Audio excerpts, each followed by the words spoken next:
Okay, today we're going to be going through a, a general financial history so that you can kind of get an understanding of our background and where we come from in terms of, again, the whole focus of this is to show how do you kind of do a retirement and do it with an average salary. We're just an average, an average family. Um, just doing normal stuff.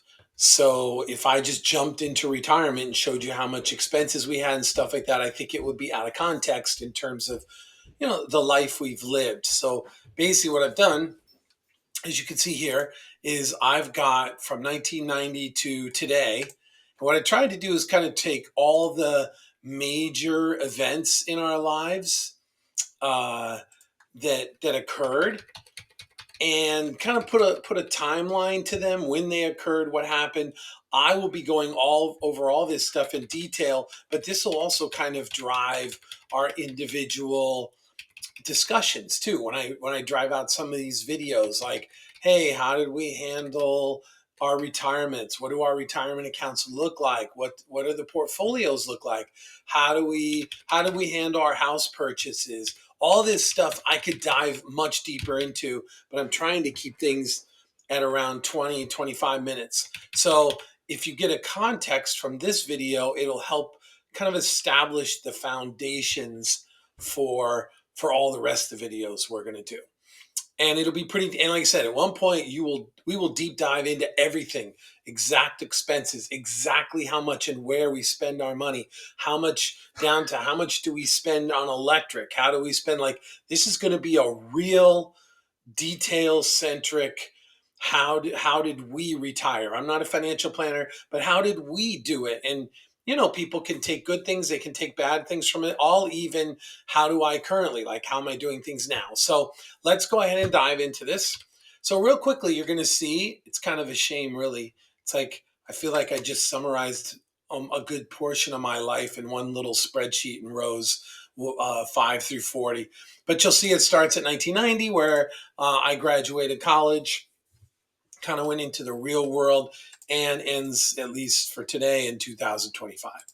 So you'll see I have the year and then I have the age. So the first thing is, we had these first 6 or 7 years with no kids. My wife and I, Beth, we actually, when I got out of college, we didn't get married. We got married when I was 25. So we had like 4 or 5 years. What is this? This is 1, 2, 3, yeah, 4 years before we had kids. So those are like the golden years, right? We uh, well, no, they weren't the golden years. That's not right to say. It was those romantic years. I was in an apartment in New Jersey because I had transfer. I'll give the whole transfer thing, how I got out here at some point in time. Um, and we go do Chinese. We'd walk to the Chinese place. We'd walk in the park and stuff like that. Not a lot of commitments. We just had her student loans to pay off, and I had no student loans, so it was pretty. It was just a really pretty easy time. Those are first to 1996 when I was 29, and then when I turned 30, we had Zachary. He's my oldest. He right now this the column title is like, how long was he at home? Because that's kind of the financial impact, as great as it is, right? Is you're paying for, oops, I accidentally pressed the go to the bottom key. So you got Zach at home. Right now, he is 28 years old. So, but he moved out of the house. So this is his whole life up to, our when he left. So he left when I was 55 years old. He just left a couple years ago. Dylan was born 2 years later. He's 26, and he ended up leaving the house at the same time. So he ended up leaving. I mean, give or take a few months. They both ended up leaving around the same time. Zachary bought his house in Stanhope, New Jersey, and Dylan wanted to have. He got kind of hosed with the COVID thing, so him and some buddies got together, and they all lived in the same apartment complex for the first year, and then they moved. So I was in Jersey City, and they moved to Hoboken. So that was Dylan. And then we've got Jack, who came 2 years later.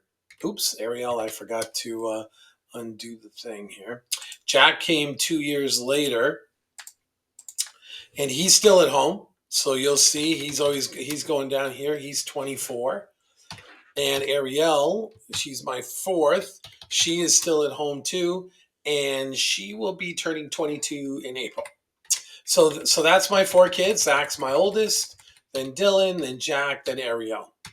So then the first thing we just kind of started thinking about, you'll see in red here, kind of what were the years that were high risk for me. I mean, a lot of what's expensive is when they start as you all, any of you who are parents know, once once they start driving, whoo, good night, Alice. Then you're paying like a whole bunch of insurance. I just talked to a couple friends of mine, and they were able to get their kids to not start driving till they were like 18. Some of them even went to college, and they hadn't gotten their driver's license yet. So they didn't have to put them on their insurance, saved a ton.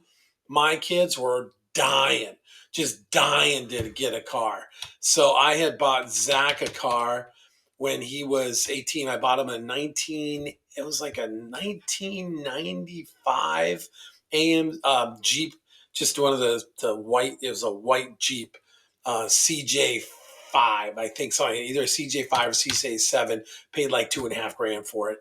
And then because I bought him one, because I didn't ever want him saying, well, I had to pay for it myself, so I'm not going to go pick up my little sister or whatever. Even though they're all really cool, they would have done it anyhow. But I would say I didn't. That was just my stupid idea. So we bought him his Jeep. It was really, it was very affordable, but we had to put him on the insurance. And the other thing too is in Jersey, you, I mean, at least I think if you can't get your driver's license till you're 17.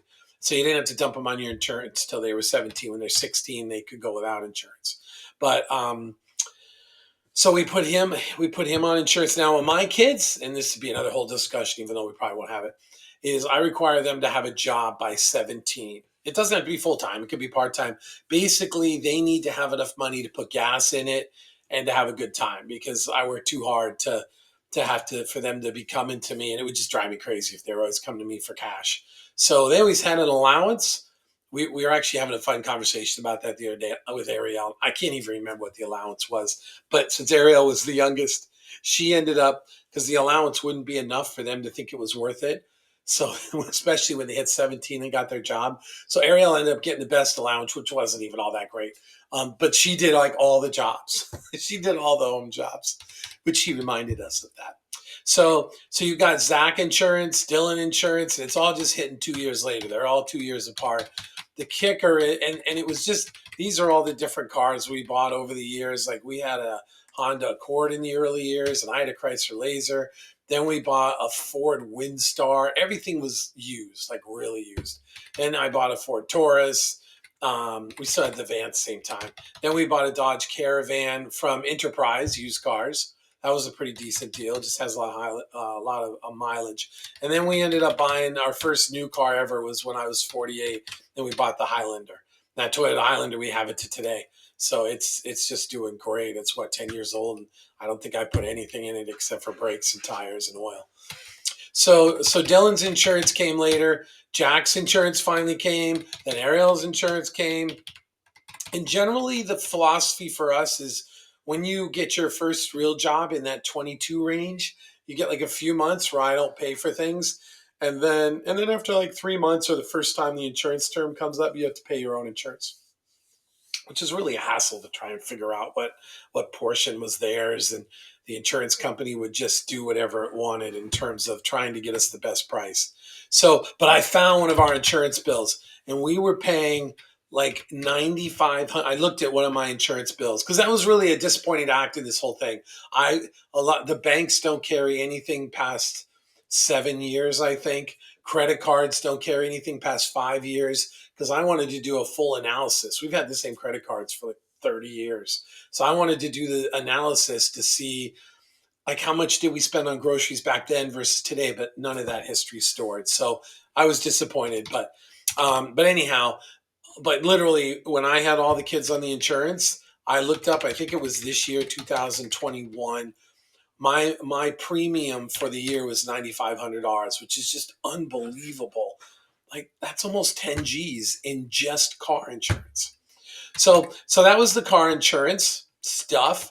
The other big events, of course, which I've always been a big believer. I think your tax write off happens when they're 17, I think, or maybe 18, when you can't write them off as dependents, or you don't get the child tax credit anymore.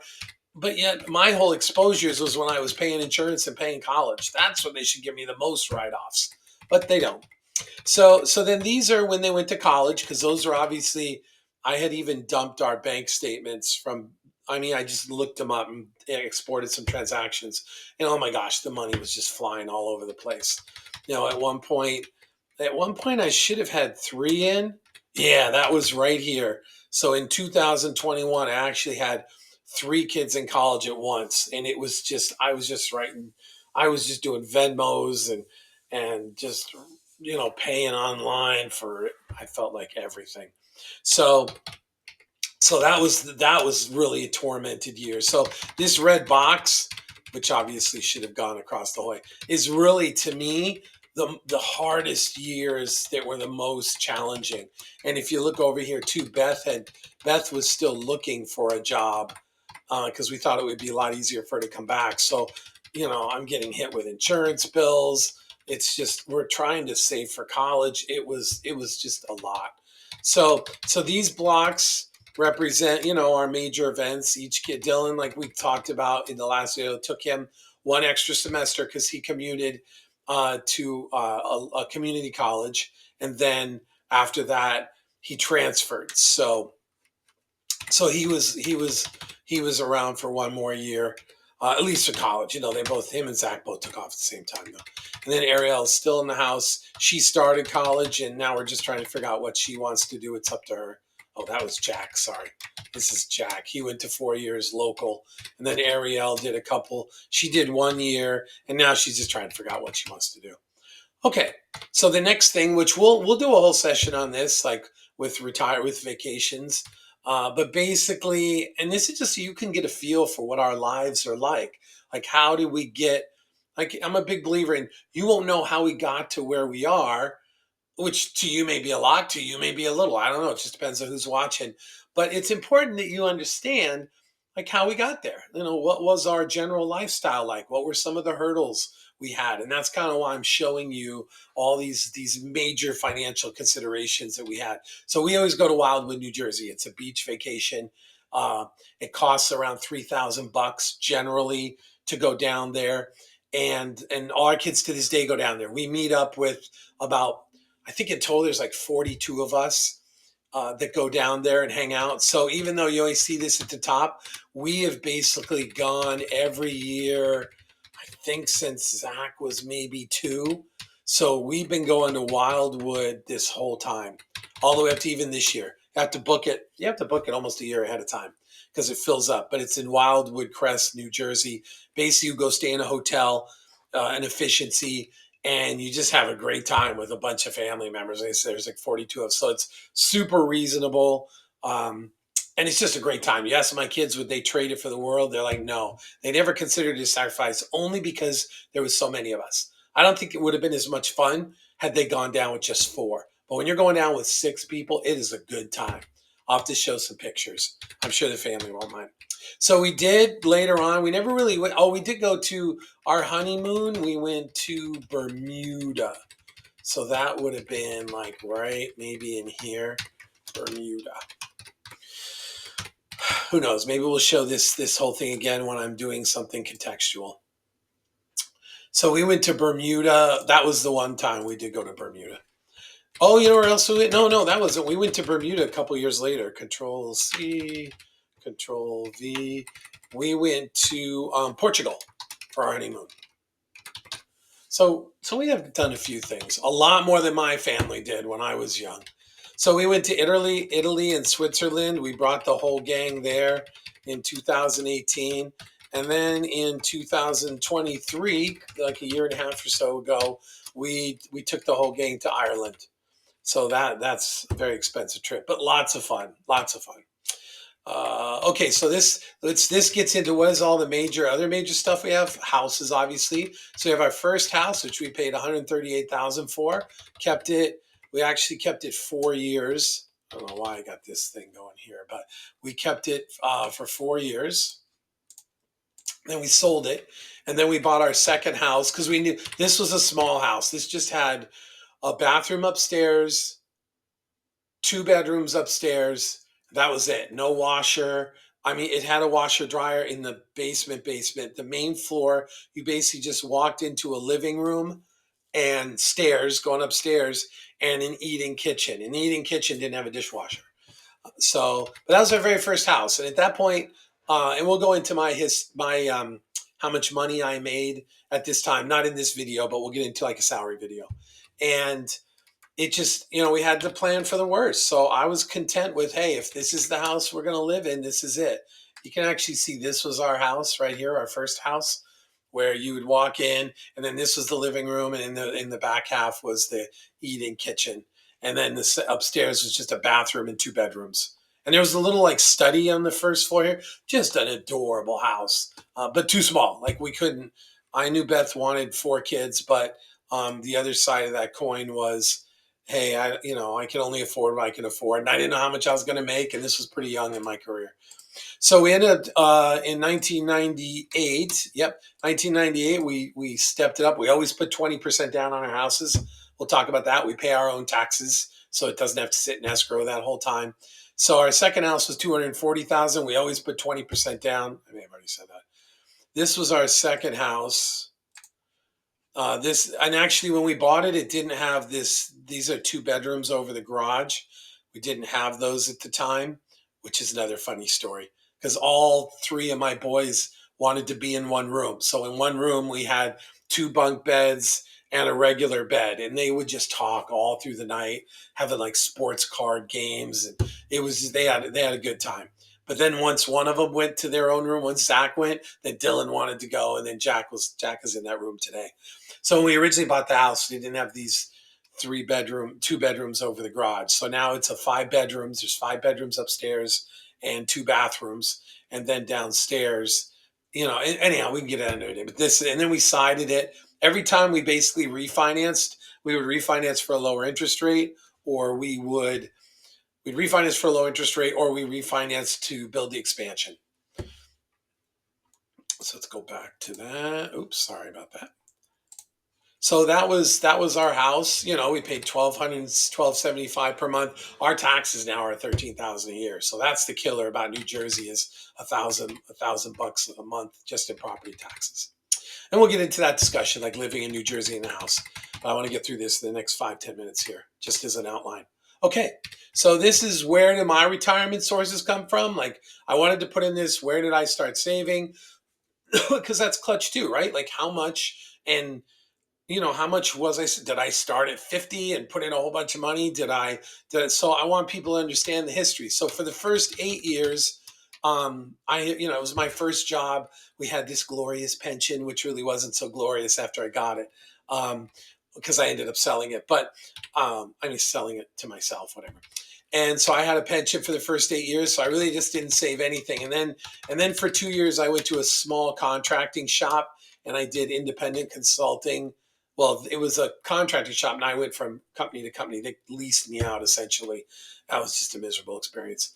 But and so that was my first experience putting stuff away. So I put away $400 a month, which is just about nothing, but it was a good start. And then after 2 years, I couldn't stand it anymore. I went to work for a company called Broadview, and I don't. Oh, I know why. I couldn't get there. We had a 401k for Broadview, but I had rolled it over when the company got bought out by Jefferies like 4 years later, which is another investment bank. And so I've been putting money in there. It looks like I've been putting 40,000.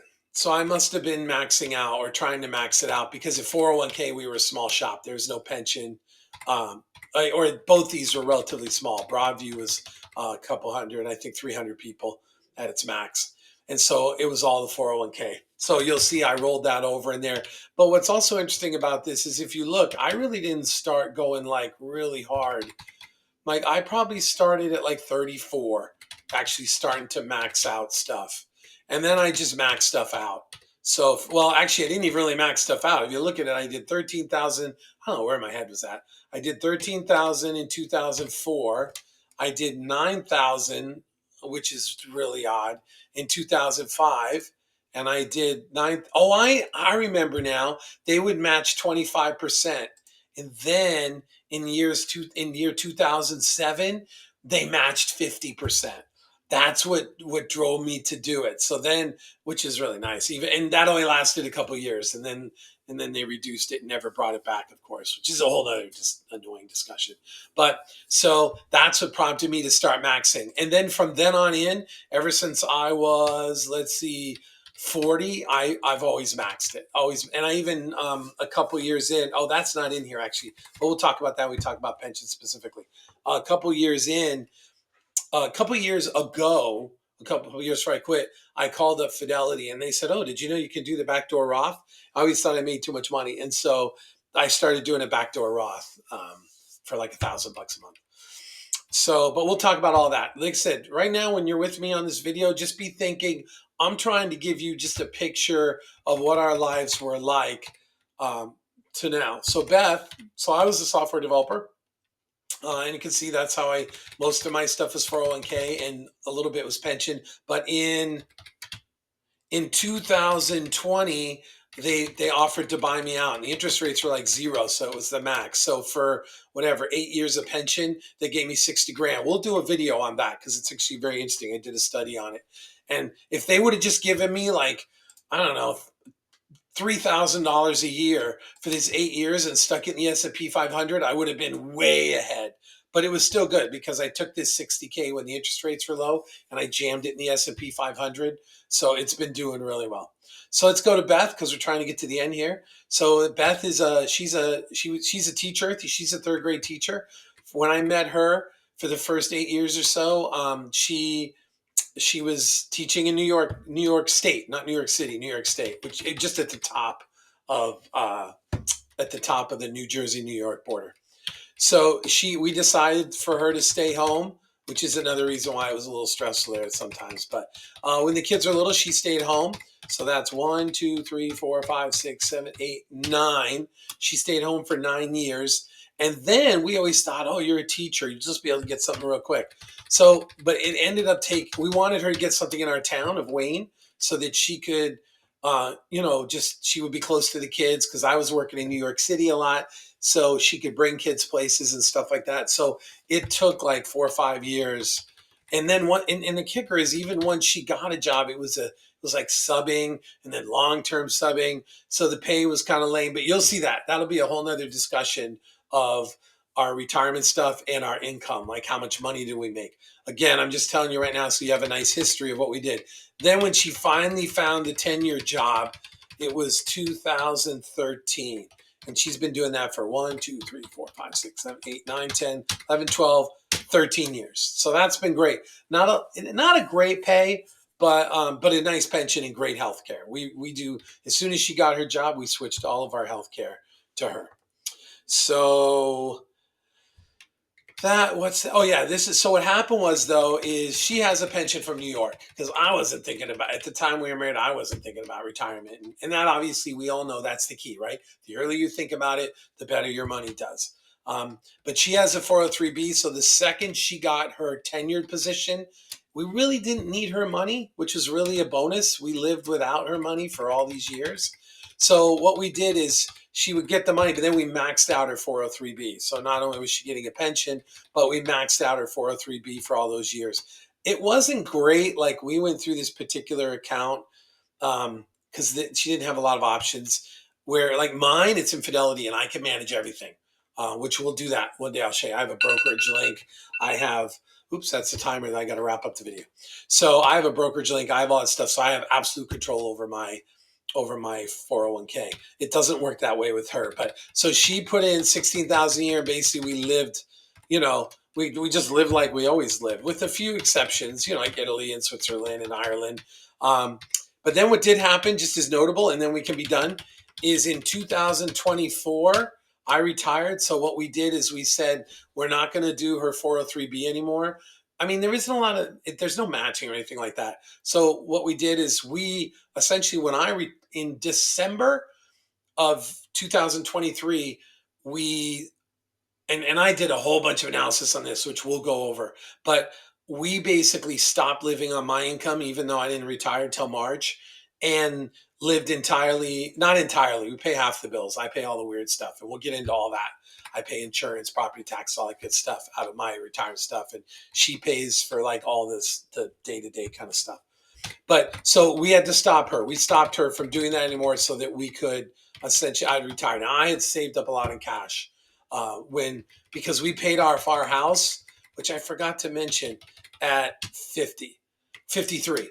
So at 53, essentially we became debt free at 53. And so what I did is instead of like upping our lifestyle in 2020, we literally took everything, the house payments, all that stuff, and dumped it into a separate account and made cash so we could get cash heavy so that when I retired we would have enough. So that I mean enough to until she starts collecting Social Security and she retires.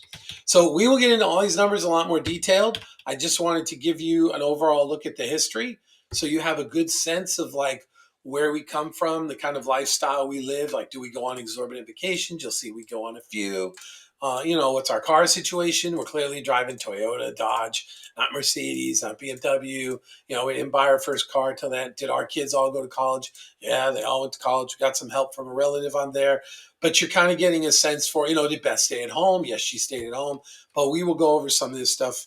We'll go into each. I'll start covering these topics specifically, and we'll deep dive into that stuff too. So thanks for listening. Hope you enjoyed it. Hope you found it useful. And we'll see you next time.